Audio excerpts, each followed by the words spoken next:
भक्तजनों, आज आप सुने कृष्ण भगवान की जन्म अष्टमी व्रत कथा। जब जब संसार में पाप बढ़ता है और धर्म की हानि होती है, तब तब सबर शक्तिमान भगवान श्री हरि का अवतार होता है और अवतार लेकर धर्म की स्थापना करते हैं, साधुओं को निर्भय करते हैं, दुष्टों का विनाश करते हैं और अपने शक्तियों का सुख देते हैं। उनके अलावा उनके जन्म कर्म के वास्तविक रहस्यों को कोई नहीं जानता। उनकी माया का खेल ही जीवन का जन्म, जीवन और मृत्यु का कारण है। जब असुर राजाओं का भेष धारण करके पृथ्वी को रौंदने लगे, तब पृथ्वी का भार उतारने के लिए द्वार पर में भगवान श्री कृष्ण ने मथुरा में अवतार लिया।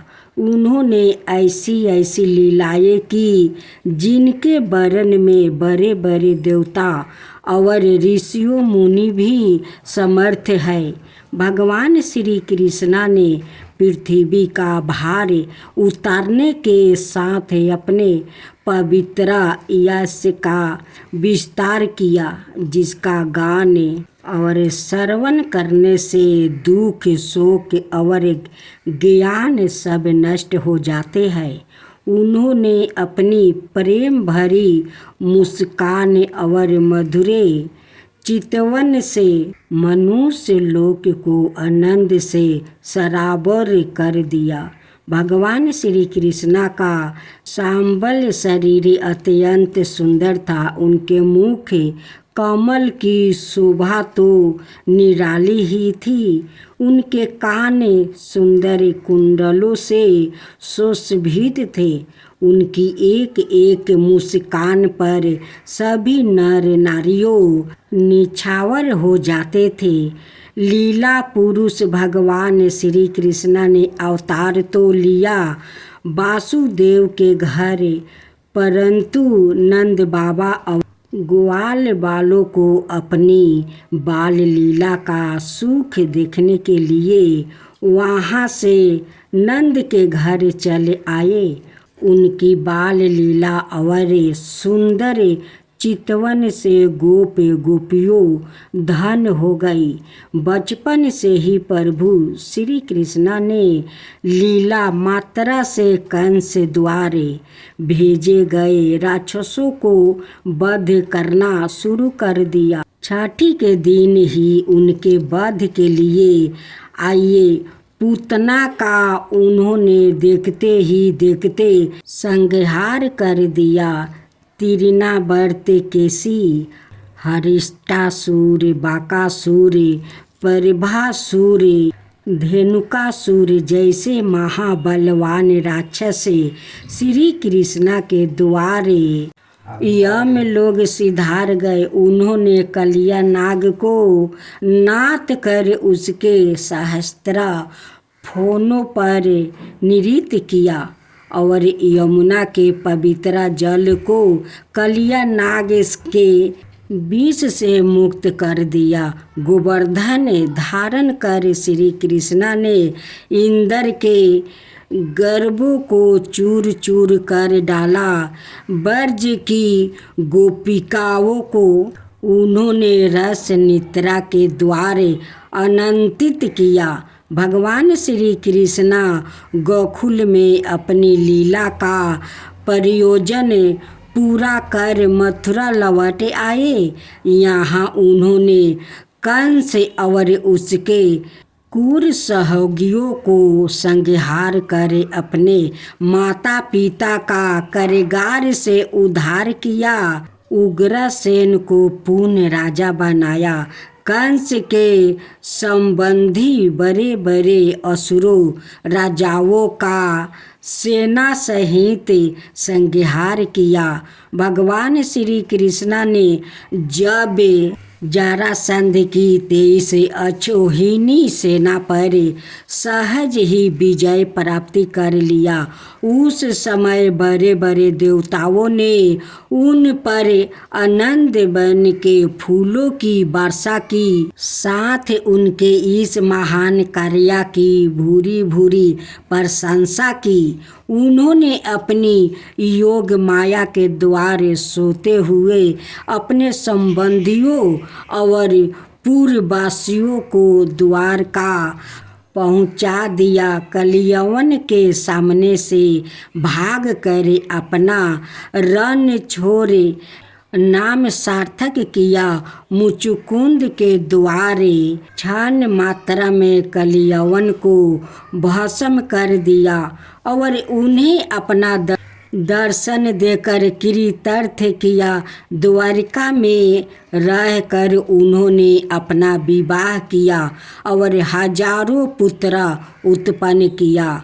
गौरव और पांडवों के परस्पर कलह में उन्होंने पृथ्वी का बहुत सा भार हल्का कर दिया और संसार में अर्जुन के विजय का डंका बजवा दिया। उद्धव को आत्मज्ञान का उपदेश करने के बाद उन्होंने सहज भाव से अत्याचारी बने यदु वंश का भी संहार करवा दिया। इसके बाद वो महायोगी भगवान श्री कृष्ण अपने परम धाम पधारे। अब दूसरा पाठ।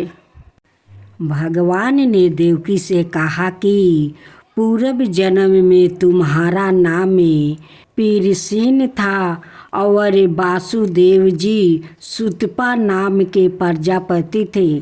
तुम दोनों के मुझे पुत्र रूप में पाने के लिए कठोर तपस्या की थी। जब मैं प्रसन्न होकर तुम लोग के सामने प्रकट हुआ तब तुम दोनों ने मुझे पुत्र रूप में पाने का वरदान मांगा। मैं पहले जन्म में पीरसीन गर्भ के नाम से तुम्हारा पुत्र हूँ। दूसरे जन्म में तुम लोग कश्यप और अदिति हुए और मैं बाभन रूप से तुम्हारा पुत्र हुआ। देवकी, इस बार फिर मैंने तुम्हारे गर्भ से अवतार लेकर अपनी वाणी की सत्यता को सिद्ध किया। तुम लोगों को अपने पूर्व अवतारों का स्मरण दिलाने के लिए यही तुम्हारे सामने इस रूप में प्रकट हुआ हूँ। अब तुम लोग कंस के अत्याचारों को समाप्ति ही समझो। वत्सल स्नेह से मेरे चिंतन से तुम दोनों को मेरे परम पद की प्राप्ति होगी। अब तुम लोग शीघ्र ही मुझे गोकुला में नंद भवन पहुँचने की व्यवस्था करो और वहाँ मेरी योग माया दशोदा के गर्भ से जन्म ले चुकी है, उसे यह ले आओ। इतना कहकर भगवान चुप हो गए। अब उन्होंने अपने माता पिता के देखते ही देखते एक साधारण शिशु का रूप धारण कर लिया। वासुदेव जी ने भगवान की आज्ञा से उन्हें गोकुल पहुँचाने की इच्छा की। उसी समय योग माया के प्रभाव से मथुरा के समस्त पूर्ववासी और द्वारपाल गहरी नींद में अचेत होकर सो गया।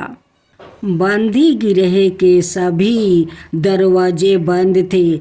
उनमें लोहे की जंजीरी और मजबूत ताले लगे थे। उसके बाहर जाना बड़ा ही कठिन था, किंतु वासुदेव जी भगवान श्री कृष्ण को गोद में लेकर ज्यो ही आगे बढ़े त्यों ही सब दरवाजे अपने आप खुलते चले गए।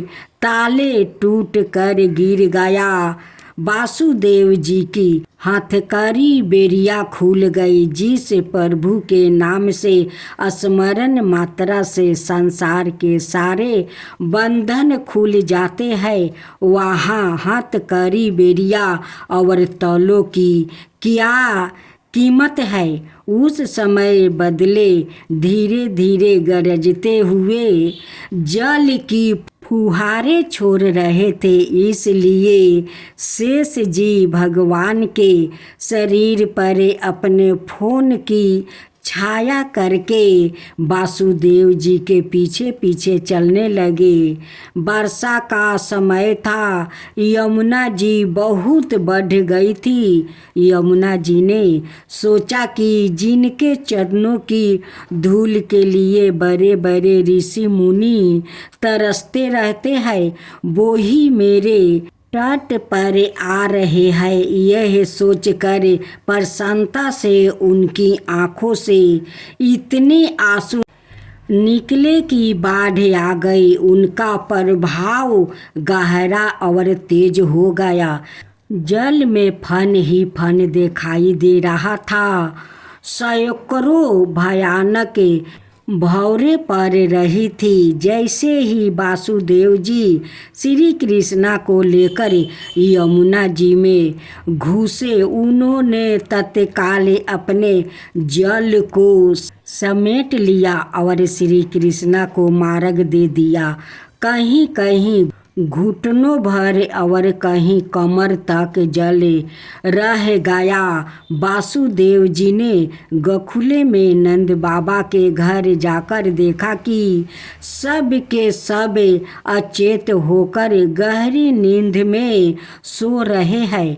उन्होंने अपने पुत्रा को दशोदा जी के बगल में सुला दिया और उनकी नवजात कन्या को लेकर मथुरा लौट आया।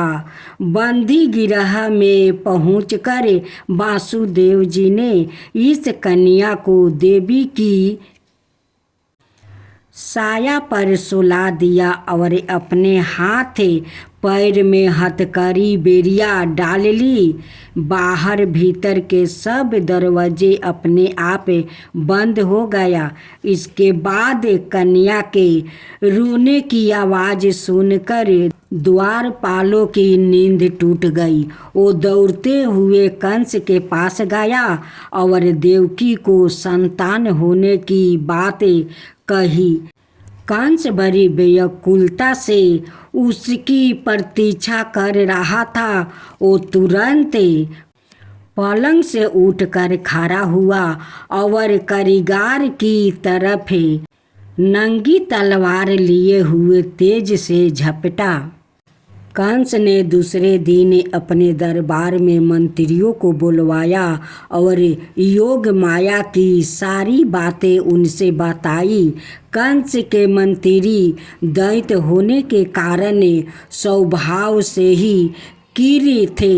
वो सब देवताओं के प्रति शत्रुता का भाव रखते थे। अपने स्वामी कंस की बात सुनकर उन सबों ने कहा, यदि आपके पुत्र विष्णु ने कही है और जन्म ले लिया है तो हम 10 दिन के भीतर जन्म सभी बच्चों को आज ही मार डालेंगे।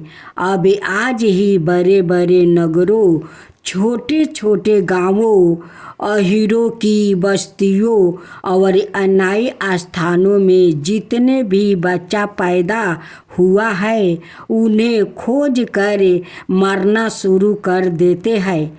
आपका पुत्र कहाँ जाएगा? एक ना एक दिन हमारे हाथों मारा ही जाएगा। आपके प्रताप से हमें एकांतवासी विष्णु, वनवासी शंकर, कायर, इंद्र से कोई भी भय नहीं है।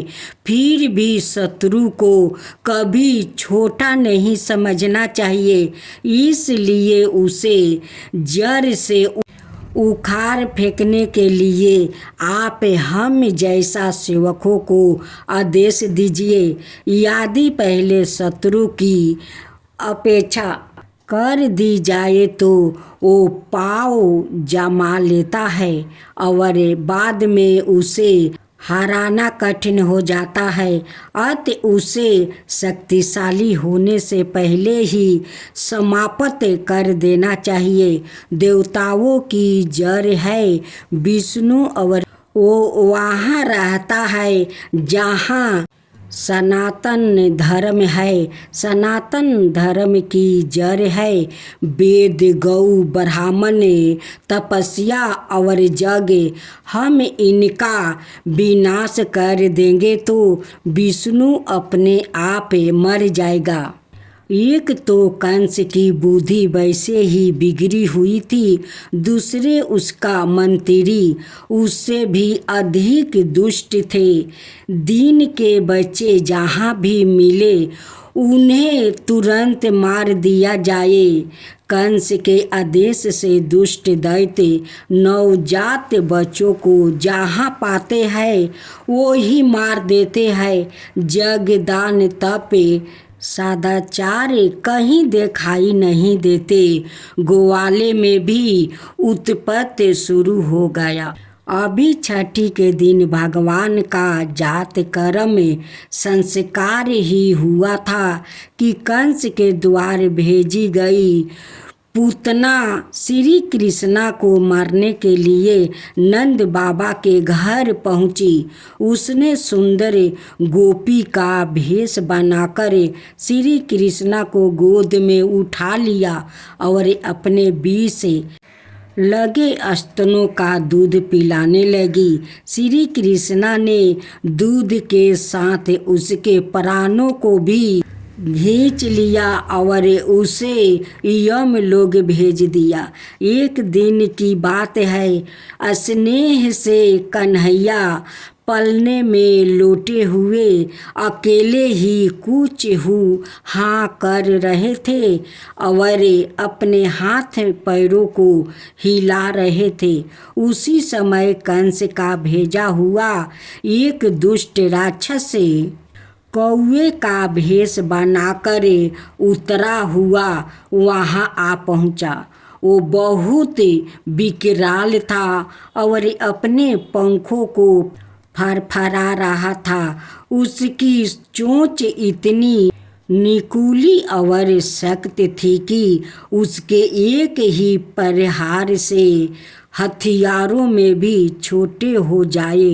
वो पहले तो भयंकर रूप से बार बार श्री कृष्णा को डराने का प्रयास करने लगा, पर श्री कृष्णा मुस्कुराते रहे। उन पर काघे सूर के भय का कोई असर नहीं पड़ा। फिर वो क्रोधित होकर बाल कृष्णा को मारने के लिए झपटा। बाल रूप भगवान श्री कृष्णा ने बाएं हाथ से कस कर उसके गले को पकड़ लिया और उसके प्राण छटपटाने लगे। भगवान ने उसे घुमाकर इतनी जोर से फेंका कि वो कंस के सभा मंडप पे जा गिरा। बड़ी मुश्किल से उसे होश में लाया गया। कंस ने घबरा कर उससे पूछा, तुम्हारी यह दशा किसने की? कागसूर ने कहा, राजन, जिसने मेरी गर्दन मरोड़ कर यह फेंक दिया वो कोई साधारण बालक नहीं हो सकता। अबर से ही भगवान श्री हरि अवतार लिया है।